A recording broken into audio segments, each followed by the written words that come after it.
So, I finally got around to watching eX-Driver, and people, it is a breath of fresh air. Finally, a cyberpunk anime with a more or less original concept, and one that takes girls and guns to a whole new level. eX-Driver revolves around three kids, who are clearly too young to have driver licenses, driving around gasoline-powered cars and stopping automatic cars when the latter cars go out of control for some reason. So yeah, it's pretty much where we'll all be in a few years' time. No more need to drive, because the cars will do the driving for us. And if my car goes berserk, then kids in gasoline cars will come along and save me.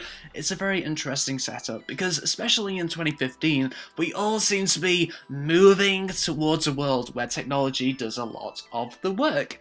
eX-Driver is an enjoyable anime. It's directed very cleanly, every episode has a car chase, and it had enough energy to keep me entertained. And this was made in the early 2000s, so thankfully this anime made use of 2D drawing for the cars. We all know that if this anime was made this year, those cars would be 3D, and if that was the case, some of the impact of the car chases would have been lost. As you can imagine, eX-Driver does seem to be a comedy, and although it's more character-based than comedy-based, and this anime only made me laugh once, I'm still thankful that it tried to be funny, as a humorous approach works well with the anime's concept. It would have been a disaster if an anime about kids driving cars in the future was a straight drama. I just wouldn't believe in the material if that was the case. But while eX-Driver is fun to watch, it does have major flaws. The biggest flaw is the character of Lisa. Wow. She is so unlikable, and come to think of it, she doesn't really have any redeeming qualities. But Bill, Lisa is buff and good looking.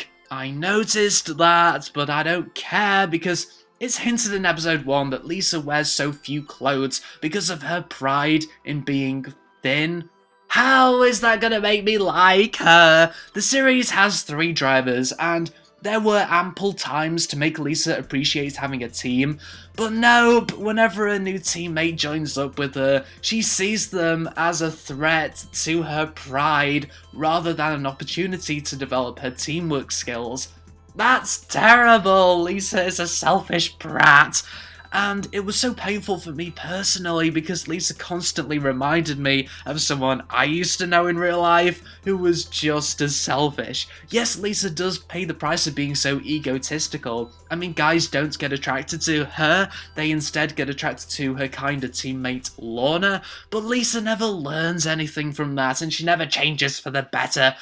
It's a shame because this anime really could have been an interesting exploration of the joys of teamwork, and it was definitely setting itself up to go in that direction, but it never followed through on that and prioritised the car chasers and Lisa being bitchy towards her teammates, which was sad to watch. Other problems include the opening theme song not being very memorable. I finished watching this anime yesterday, and I cannot remember what the theme went like, and the English dub was a little painful to listen to. I might give the Japanese sub a try, as it may be better, but I feel like the English dub could have been more smoother. And if I'm going to be really nitpicky, I would say that even though this anime did what a lot of other anime never does, and it actually explained why the lead characters are so thin and healthy, this anime did have a plot hole in that if the runaway cars can be stopped via a certain method, why don't the automatic cars have a manual safety mechanism which utilizes said method? It would make the world more safer. But anyway, don't get me wrong, eX-Driver is a fun anime to watch, with each episode having their own unique story and overall there's a clear direction. If Lisa was just more of a likeable character, or at least a character who actually learned shit, and there was more detail given to this futuristic world, then eX-Driver would have improved greatly. Ultimately though, this anime is worth giving a try. 3 stars out of 5.